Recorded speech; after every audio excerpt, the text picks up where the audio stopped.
Many explanations have been offered as to the origin and significance of the characteristic figure of the Abrasax god engraved on a number of Gnostic amulets. There seems to be no doubt that this figure was invented by Asclepius, chief of the Gnostic sect bearing his name, and who flourished in the early part of the 2nd century A.D., while the details of the type as perfected were undoubtedly borrowed from the eclectic symbolism of the Egyptian and Western Asiatic world. It is almost impossible to conjecture the reasons determining the selection of this particular form. A jasper engraved with the famous Gnostic symbol was set in the ring worn by Frederick, Bishop of Chichester, A.D. 1159. This ring was found on the skeleton of the bishop and is now preserved in the treasury of the Cathedral of Chichester. Undoubtedly the curious symbolic figure was given a perfectly orthodox meaning, and, indeed, it was not really a pagan symbol, as the Gnostics were indifferent Christians. Although their system was a fanciful elaboration of the doctrines of the late Alexandrian school of Greek philosophy and an adaptation of this to the teachings of Christian tradition, in many cases, however, gems with purely pagan designs were worn by Christians, designs such as Isis and the child Horus, which was taken to be the Virgin Mary with the infant Jesus. A curious amulet, apparently belonging to the Gnostic variety, and intended to bring success to the owner of a racehorse, is now in the collection of the Metropolitan Museum of Art in New York. The material is green jasper with red spots. On the obverse the horse is figured with the victor's palm and the name Tiberius. On the reverse appears the vulture-headed figure of the Abraxas god and the characters Zacta, Ea, Bapia, which have been translated Eao, the destroyer and creator. Possibly this amulet may have been attached to the horse during his races to ensure victory, as we know that amulets of this kind were used in this way. As illustrating the eclectic character of some of the amulets used in the early Christian centuries, we may note in the Cabinet de Médailles in Paris. This has upon the obverse the head of Alexander the Great. On the reverse is a she-ass with her foal, and below this a scorpion and the name Jesus Christ. Another amulet of this class, figured by Vettori, also the head of Alexander on the obverse, while the reverse bears the Greek monogram of the name Christos. After the 3rd or 4th century of our era, the art of gem engraving seems to have been lost, or at least to have been very seldom practiced, and it is noteworthy in the matter that after this period writers who treat of the virtues of engraved gems as talismans rarely, if ever, use the words "if you engrave such or such a figure on a stone," but write "if you find such a figure." The figures engraved on precious stones were supposed to have a greater or lesser degree of efficacy in themselves independent of the virtues peculiar to the stone on which they were engraved, and this efficacy depended largely upon the hour, day, or month during which the work was executed, for the influence of the planet, star, or constellation which was in the ascendant was thought to infuse a subtle essence into the stone while the appropriate image was being engraved.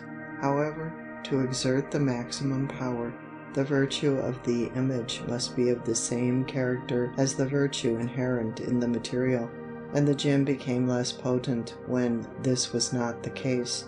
Certain images, those symbolizing the zodiacal signs for instance, were looked upon as possessing such power that their peculiar nature impressed itself even upon stones inherently of different quality. Others again were only efficacious when engraved on stones the quality of which was in sympathy with them. Naturally, many of the ancient gems which had been preserved from Greek and Roman times were recognized as being purely products of art. But in medieval and later times the idea of the magic quality of all engraved gems had become so deeply rooted that in many cases a magical character was ascribed to them entirely foreign to the intention of the engraver. Great ingenuity was often displayed in seeking and finding some analogy between the supposed significance of the design and the fancied power of the stone itself. Taking the agate as an illustration, Camillo Leonardo says that its many different varieties had as many different virtues, and he finds in this an explanation of the multiplicity of images engraved on the various kinds of agate, without realizing that the true reason was that this material lent itself more readily to artistic treatment than did many others. The idea that some special design should be engraved upon a given stone became quite general in the early centuries of our era. The emerald, for instance, according to Damigeron, was to be engraved with the scarab, beneath which to be a standing figure of Isis. The gem, when completed, was to be pierced longitudinally and worn in a brooch. The fortunate owner of this talisman was then to adorn himself and the members of his family, and a consecration having been pronounced, he was assured that he would see the glory of the stone granted it by God. Possibly this may have meant that the stone would become luminous. A list of these symbolic designs is said to have been in the Book of Wings by Regil, one of the curious treatises composed about the 13th century under the influence of Hebrew and Greco-Roman tradition. Although it owes its origin to the Hebrew Book of Raziel, it bears little if any likeness to that work. As will be seen in the following items, the fact that the design is on its appropriate stone is always insisted on. The beautiful and terrible figure of a dragon, if this is found on a ruby or any other stone of similar nature and virtue, it has the power to augment the goods of this world, and makes the wearer joyous and healthy. The figure of a falcon, if on a topaz, helps to acquire the goodwill of kings, princes, and magnates.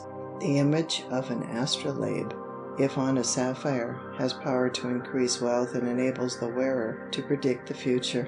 The well-formed image of a lion, if engraved on a garnet, will protect and preserve honors and health, cures the wearer of all diseases, brings him honors, and guards him from all perils in traveling.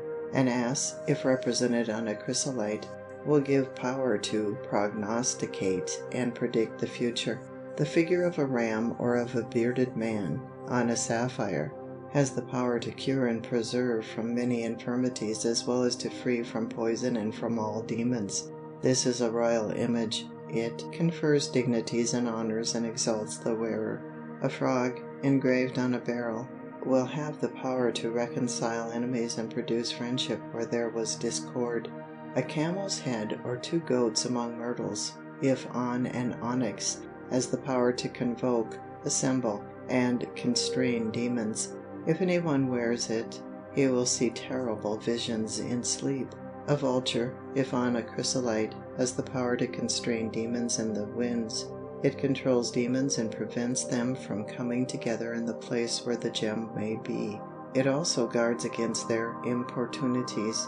The demons obey the wearer. A bat, represented on a heliotrope or bloodstone, gives the wearer power over demons and helps incantations.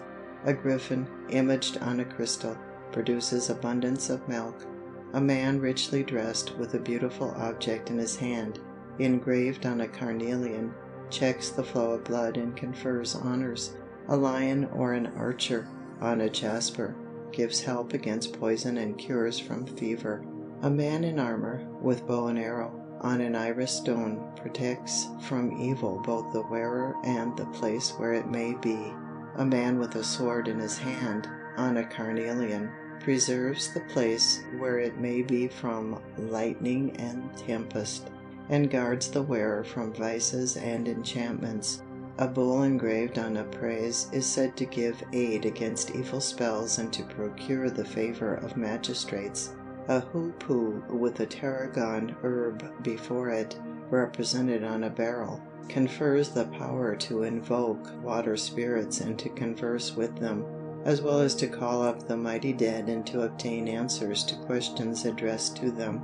A swallow on a selenite establishes and preserves peace and concord among men. A man with his right hand raised aloft, if engraved on a chalcedony, gives success in lawsuits, renders the wearer healthy, gives him safety in his travels, and preserves him from all evil chances. The names of God on a sarania stone have the power to preserve the place where the stone may be from tempests. They also give to the wearer victory over his enemies. A bear, if engraved on an amethyst, has the virtue of putting demons to flight and defends and preserves the wearer from drunkenness. A man in armor, graven on a magnet or lodestone, has the power to aid in incantations and makes the wearer victorious in war. An Italian manuscript, dating from the 14th century, gives the following talismanic gems. If thou findest a stone on which is graven or figured a man with a goat's head, whoever wears this stone, with God's help, will have great riches and the love of all men and animals. If a stone be found on which is graven or figured an armed man or the draped figure of a virgin, bound with laurel, and having a laurel branch in her hand, this stone is sacred and frees the wearer from all changes and haps of fortune. When thou findest a stone on which is graven the figure of a man holding a scythe in his hand, a stone like this imparts strength and power to the wearer. Every day adds to his strength, courage, and boldness. Hold dear that stone on which thou shalt find figured or cut the moon or the sun, or both together, for it makes the wearer chaste and guards him from lust. A jewel to be prized is that stone on which is graven or figured a man with wings, having beneath his feet a serpent whose head he holds in his hand. A stone of this kind gives the wearer, by God's help, abundant wealth of knowledge, as well as good health and favor. Shouldst thou find a stone on which is the figure of a man holding in his right hand a palm branch, this stone, with God's help, renders the wearer victorious in disputes and in battles, and brings him the favor of the great.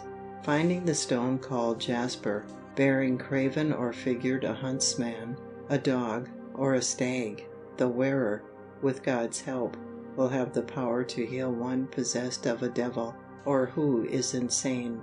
A good stone is that one on which thou shalt find graven or figured a serpent with a raven on its tail. Whoever wears this stone will enjoy high station and be much honored. It also protects from the ill effects of the heat. The original meaning of the swastika emblem has been variously explained as a symbol of fire, of the 4 cardinal points, of water, of the lightning, etc. Still another explanation is given by Oernes, who inclines to the belief that it is simply a conventionalized representation of the human form, the lower shaft being the 2 legs joined together, the 2 horizontal shafts the outstretched arms, and the upper shaft the trunk of the body. The 4 projections would stand for the feet, the 2 hands, and the head.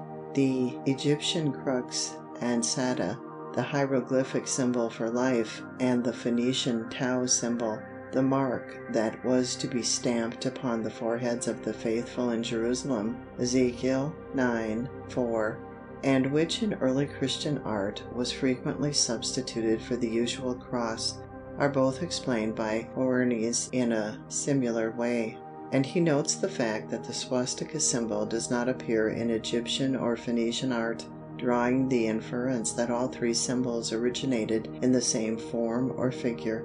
To all these symbols were attributed talismanic virtues, and they were frequently engraved on precious stones.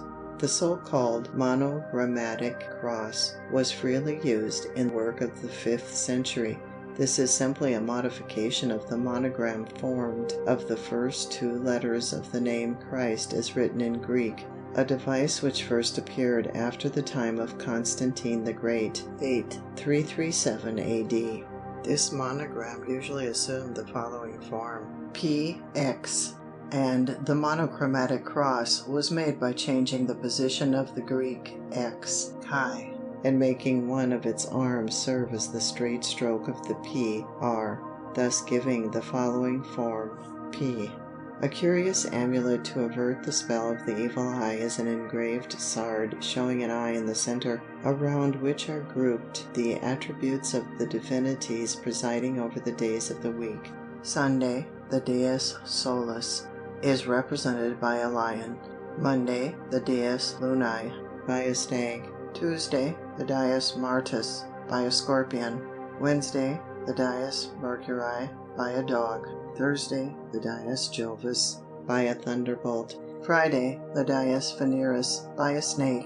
And Saturday, the Dies Saturni, by an owl. In this way the wearer was protected at all times from the evil influence, because of its peculiar markings, some of which suggest the form of an eye. Malachite was worn in some parts of Italy, for example, in Betonia, as an amulet to protect the wearer from the spell of the evil eye. Such stones were called Peacock Stones, from their resemblance in color and marking to the peacock's tail. The form of these malachite amulets is usually triangular, and they were mounted in silver. It is curious to note, as a proof of the persistence of superstitions, that in an Etruscan tomb at Chiusi there was found a triangular, perforated piece of glass, each angle terminating in an eye formed of glass of various colors. On many of the amulets fabricated in Italy for protection against the dreaded jettatura, or spell of the evil eye, the cock is figured. His image was supposed in ancient times to assure the protection of the sun god, and his crowing was regarded as an inarticulate hymn of praise to this deity. He was also a type of dauntless courage. All this contributed to make him a defender of the weak, especially of women and children, against the wiles of the spirits of darkness. Rostand, in his Chanticleer, has enlarged this conception, and endows the cock with the proud conviction that it is to his matutinal chant alone that the world owes the daily recurrent phenomenon of the sunrise. In Palestine the evil eye is supposed to be the baleful gift of men who have light blue eyes, more especially if they are beardless. Possibly this is the power in which some of our blonde and beardless mashers repose their trust. As an antidote to the awful influence of these blue-eyed monsters, the Syrian women decorated themselves with blue beads, on the principle similia similibus corantur. A maiden with beautiful hair will tie a blue ribbon about it, or wear a blue bead in it, so as to ward off any evil spell cast by the blue eye that might rob her of her fair dower. It is a well-known fact that many amulets were made in forms suggesting objects offensive to our sense of propriety. These were thought to protect the wearers by denoting the contempt they felt for the evil spirits leagued against them. Some such fancy may have induced the peculiar designs of certain of the jewels alleged to have been pawned in Paris by the ex-Sultan Abdul Hamid for the sum of 1,200,000 francs $240,000. According to rumor, these pledges must be sold, as the Sultan has failed to redeem them, but the designs are so risqué that they cannot be offered at public sale. Therefore the stones and pearls are to be removed, and the gold settings are to be melted and sold as metal. It is not exclusively characteristic of our commercial and industrial age that the price paid for a work of art should influence the popular estimation of the merits of the work, as appears in an anecdote related by Pliny. An emerald smaragd, upon which was engraved a figure of Amymone, one of the Danaidae, having been offered for sale in the Isle of Cyprus at the price of 6 golden denarii. Ismenias, a flute player, gave orders to purchase it. The dealer, however, reduced the price and returned 2 denarii, upon which Ismenias remarked, "By Hercules, he has done me but a bad turn in this, for the merit of the stone has been greatly impaired by this reduction in price." A variant of the design directed by Damigeron to be placed on the emerald is recommended in a 13th century manuscript. where we read that to fit this stone for use as a talisman, it should be engraved with the form of a scarab, beneath which there should appear a crested paroquet. According to the same manuscript, a jasper should bear the figure of Mars fully armed, or else that of a virgin wearing a flowing robe and bearing a laurel branch. It should then be consecrated with perpetual consecration. The mythical author Settle asserts that the owner of a jasper engraved with the sacred symbol of the cross would be preserved from drowning.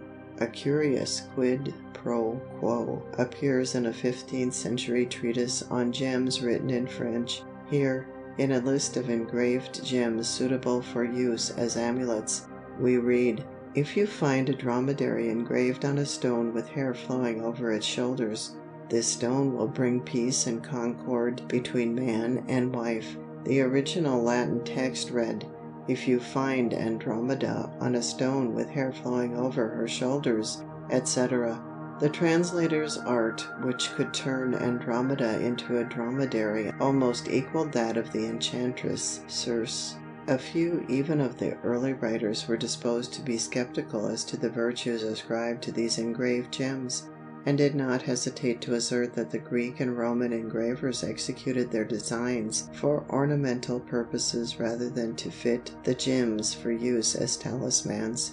This was undoubtedly true in a large number of cases, but nevertheless, as we have seen, many engraved talismans were really cut in the early centuries, as the art of gem engraving was not practiced in the Middle Ages. Some medieval writers supposed that the engraved talismanic gems current in their time were not works of art, but of nature, and Conrad von Megenberg, accepting this view, gave it as his opinion that God granted these stones their beauty and virtue for the help and comfort of the human race, adding that when he hoped to receive help from them, he in no wise denied the grace of God. Damigeron writes of the sard that, if worn by a woman, it is a good and fortunate stone. It should be engraved with a design showing a grapevine and ivy intertwined. A celebrated topaz was that noted by George Agricola as being in the possession of a Neapolitan, Hadrianus Gulielmus. It bore, in ancient Roman characters, the terse and pregnant inscription, Natura deficit, fortuna mutator, Deus omnia cernit. This was freely rendered by Thomas Nichols as follows: "Nature by frailty doth daily waste away, Fortune is turned and changed every day. In all, there is an eye knows no decay, Jaw sees for eye." There is in the Imperial Academy at Moscow a turquoise 2 inches in diameter, inscribed with a text from the Koran in letters of gold. This turquoise was formerly worn by the Shah of Persia as an amulet, and it was valued at 5,000 rubles by the jeweler from whose hands it came. It is well known that Napoleon III was inclined to be superstitious, and there is not, therefore, anything inherently improbable in the report that he left the seal he wore on his watch chain to his son, the unfortunate Prince Imperial, as a talisman. This seal is said to have borne an inscription in Arabic characters, signifying the slave Abraham relying on the merciful one God. The talisman lost its virtue on that unlucky day when, in far-off Zululand, the heir to so many hopes was cut off in the first flush of early manhood